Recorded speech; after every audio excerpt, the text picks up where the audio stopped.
Será que alguns estados deveriam se separar do Brasil para darem certo?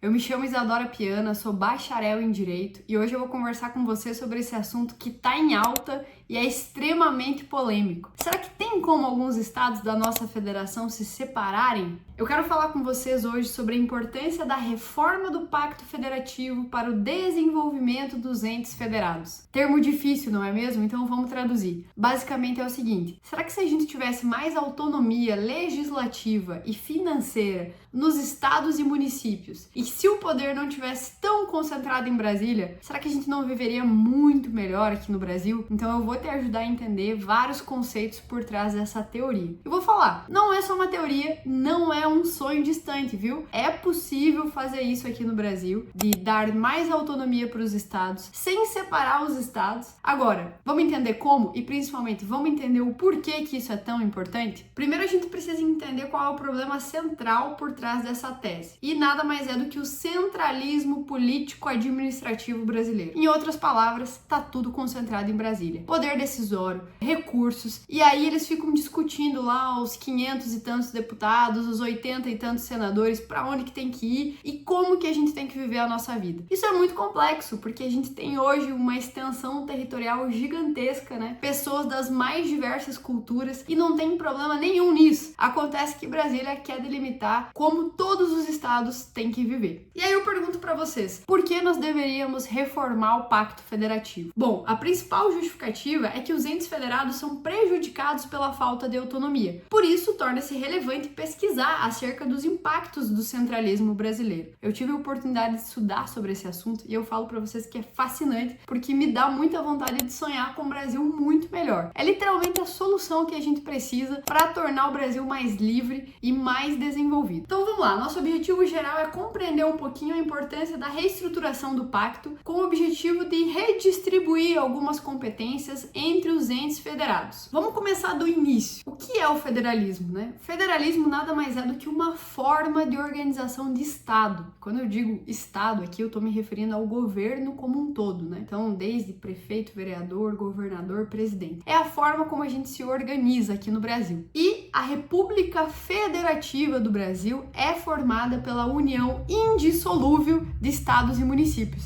Aqui a gente já tem um spoilerzinho sobre a minha pergunta inicial. Será que dá para se separar? Será que não? Vou explicar um pouquinho mais adiante. Vamos entender um pouquinho sobre outras formas de organização de um estado? A gente tem, por exemplo, o estado unitário. Posso citar aqui o Uruguai. Ele é um estado unitário que é composto por uma centralização política. E mesmo existindo alguma subdivisão administrativa, não há uma autonomia política. As decisões são tomadas exclusivamente pelo ente central. O segundo formato é a confederação. Aqui eu posso citar a Suíça, por exemplo. Lá há uma associação de estados soberanos independentes que podem se separar da União Central se assim decidirem, mas eles têm certa liberdade, né, decisória para continuar fazendo parte daquela confederação. Por isso que leva esse nome. E aí a gente tem a federação, que é o caso do Brasil. O poder se divide em 2 ou 3 níveis, União, Estados e Municípios, que é o nosso caso aqui, sendo que os entes federados não são soberanos, portanto, não podem se separar do ente central. Isso está previsto na nossa Constituição, inclusive. Vamos entender um pouquinho mais sobre os tipos de federalismo? Lá no conceito, a gente pode ter federalismo trino ou dual, sendo que o trino, o poder se concentra no ente central. Dual tem uma divisão clara de competências entre União e Estados. A gente pode ter o federalismo cooperativo e competitivo. Cooperativo, as competências dos estados elas se misturam e no competitivo as competências da União são reduzidas, não anuladas, reduzidas. A gente pode ter o federalismo simétrico ou assimétrico, onde os estados no simétrico possuem poderes mais semelhantes e no assimétrico tem uma diferença clara na divisão de poder. E a gente pode ter o centrípeto ou centrífugo. No centrípeto, o poder se concentra no ente central. Já no centrífugo, o poder se afasta do ente central. E aí, qual que é o federalismo brasileiro? No Brasil, a gente possui um federalismo trino, cooperativo, simétrico e de natureza centrípeta, ou seja, extremamente concentrado em Brasília. A esfera federal sempre exerceu esse poder dominante sobre os entes federados. Isso historicamente, desde o início lá da nossa existência. E existe um foco no sentimento de nacionalidade e no controle dessa colonização. Então, lá no governo do Getúlio Vargas, na implementação do Estado Novo, Novo, ele inclusive mandou realizar uma cerimônia de queimada das bandeiras estaduais. Bem para dar o recado mesmo, do tipo, você não pode saudar a sua bandeira estadual. Veja aqui, inclusive tem uma bandeira de Santa Catarina. Você só pode saudar a bandeira do Brasil, né? Ele queria gerar um sentimento de unidade. Só que isso nem sempre é bom. É o que eu falei para vocês anteriormente. Nós temos um estado extremamente diverso, né? A gente tem um país extenso, a gente tem diversas culturas e não tem nada de errado nisso. Eu costumo falar, inclusive, que o que nós temos de diferente é o que nós temos de mais bonito. E aí, o Brasil pode alterar a forma de organização do Estado? Vamos lá. Reformar o Pacto Federativo é diferente de abolir a forma federativa do Estado. A Constituição de 88, ela prevê lá no artigo 60, parágrafo 4º, inciso 1º, determinado por uma cláusula pétrea, ou seja, não pode ser alterado, que a forma federativa do Estado não pode ser alterada. Os membros, os Estados, eles não podem ser separados demais. Enfim, através de uma PEC, alguma coisa nesse sentido. Só através de uma guerra ou algo parecido. O que eu posso responder para vocês de cara é que hoje a nossa legislação não fala que a gente pode se separar, porque os nossos estados, eles não são soberanos. Agora, tem coisas que a gente pode melhorar. Vou chegar lá. Vamos falar um pouquinho sobre a distribuição de competências entre esses entes federados? Lá na Constituição, nos artigos 22, 23 e seguintes, a gente vai ver a delimitação das atribuições de cada ente federado. E aí a gente pega, por exemplo, as competências que são privativas da União. Legislar sobre direito civil, comércio, penal, processual, eleitoral, agrário, marítimo, aeronáutico, espacial e do trabalho. Ou seja, praticamente tudo que impacta diretamente a nossa vida está lá em Brasília, sendo decidido só em Brasília, né? Se, por exemplo, o estado de Santa Catarina quiser criar leis diferentes, leis trabalhistas, enfim, não dá, simplesmente não dá, porque isso está concentrado em Brasília. E aí a gente tem as competências comuns, como, por exemplo, proteção ao meio ambiente, fomento à produção agropecuária, saneamento básico, melhoria das condições habitacionais. Essas são competências comuns. O que significa isso? Tanto Brasília pode legislar, quanto os estados podem legislar. E na sequência, as competências concorrentes, né? Elas se complementam. Direito tributário, financeiro, penitenciário, econômico, urbanístico, orçamento, produção e consumo. Lá no direito a gente estuda que todas as leis elas têm que respeitar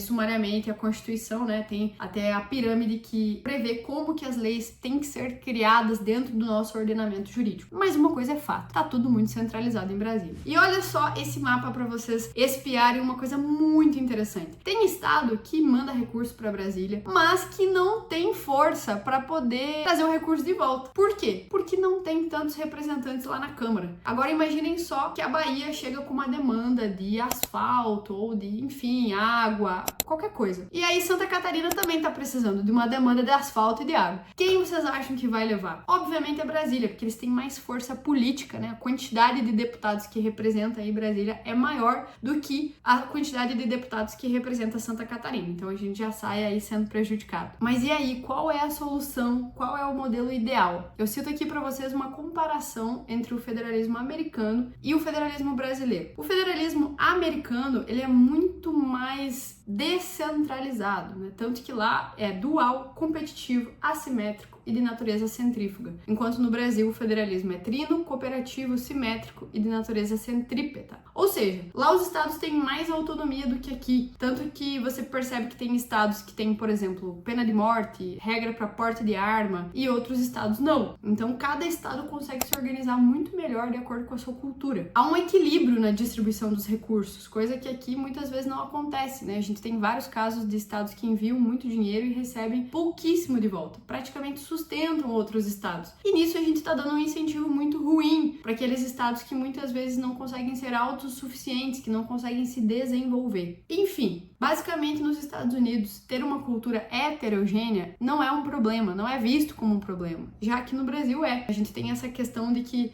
não pode ter uma cultura heterogênea, todo mundo tem que seguir as mesmas leis, as mesmas regras, caminhar do mesmo jeito. Eu trago para vocês esse mapa comparativo do quanto os estados enviam e recebem de volta da União. Perceba que tem vários estados que não conseguem se sustentar e tem outros estados que literalmente bancam o restante do país. Reforço para você, há incentivos muito ruins, porque a gente precisa realmente fazer o seguinte, fazer com que os outros estados que não são tão autossuficientes, eles caminhem com os estados estados que são. E assim a gente acaba desenvolvendo cada estado brasileiro da maneira correta. Concordam comigo que é muito mais fácil você mudar de estado do que você mudar de país? Pois é, aqui isso já está acontecendo. A gente vê estados como Santa Catarina estarem recebendo uma quantidade muito grande de imigrantes para cá. Por quê? Porque aqui a gente tem bons índices de segurança, saúde, educação. Agora, imagina se a gente tivesse autonomia legislativa e autonomia de recursos. Você ia notar que alguns estados com certeza iam se sair muito melhores, e aqueles que não estão indo tão bem, eles vão olhar para esses estados e pensar o seguinte: poxa, eu vou seguir nesse mesmo caminho, né, para que eu tenha os mesmos resultados aqui. Portanto, por que a gente deve reformar o Pacto Federativo? Para ter mais autonomia, obedecer apenas as regras que você dá a si mesmo ou que a sua cultura pretende implementar. Localismo, decisões mais assertivas. Quando um estado erra numa tomada de decisão, concordam comigo que é mais fácil de você reverter aquela decisão que foi tomada? Já lá em Brasília, eles passam às vezes anos e anos discutindo e não conseguem reverter e nem aprovar nada. A descentralização, ela favorece a fiscalização dos atos públicos. Isso é um ponto muito importante, né? Quando as decisões são tomadas perto de você, a chance de você participar ativamente delas é muito maior. E a cultura, né? É o que eu já falei e repito: valorização das diferentes culturas existentes no Brasil. Não tem nada de errado nisso. Quanto mais diferente, significa que o nosso povo é maravilhoso, e o que a gente tem de diferente é o que a gente tem de mais bonito. Não tem nada de errado nisso. Aqui, e para finalizar, eu trago uma frase do professor Adriano Gianturco. Todo mundo repete que a política é suja. Essas mesmas pessoas depois sonham e se iludem com a política nacional. Vou explicar algo simples. Se a política perto de você for suja, imagine longe dos seus olhos. E é exatamente o que acontece hoje no Brasil. A gente acha que Brasília vai salvar a nossa vida, mas é muito pelo contrário. A gente tem que ter menos Brasília e mais Brasil. Eu espero ter colaborado com você, minimamente ter despertado seu interesse pro assunto. Esse é um assunto fundamental que a gente precisa sim levantar a bandeira, porque é algo que pode tirar o nosso país do caos que a gente vive hoje, né? A gente dar autonomia, a gente literalmente deixar com que os estados que já descobriram o caminho voem, vai fazer com que os estados que não têm tantos índices maravilhosos sigam os mesmos passos, e no final a gente vai alcançar o que todo mundo sonha: um país livre, um país desenvolvido, um país em que as pessoas tenham segurança, qualidade de vida e que todo mundo seja muito feliz. Defenda essa bandeira, estude essa bandeira e conte comigo para te ajudar a esclarecer qualquer dúvida. Me siga nas redes sociais, @isadorapiana.sc.